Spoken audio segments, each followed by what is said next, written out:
Paul Bowman, I'm the president of Glen Waverley Tennis Club.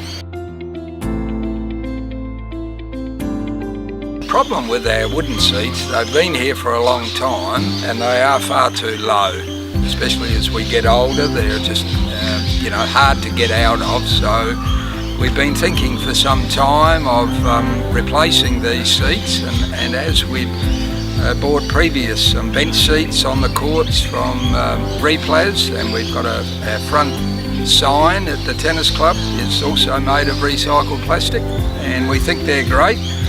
So we thought we'd help the recycling industry by buying some more recycled plastic seats. So the great thing with these seats is that there's no maintenance required.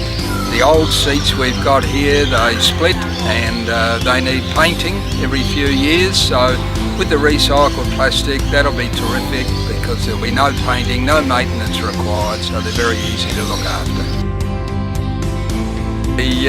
Yes, this was a committee decision to buy these recycled seats, and it's great that we're doing our bit for the community to stop plastic going to the landfill, and that they can be used for these types of products that are going to last for years. The members at the club really love the bench seats that we've got out on the courts. We've had them for a number of years now. They're very popular, and we know these new seats we're buying are going to be just as popular with our members, and they'll see it as a very positive thing that our club is doing, not just for the club but for the community and for saving the plastic bags going to landfill.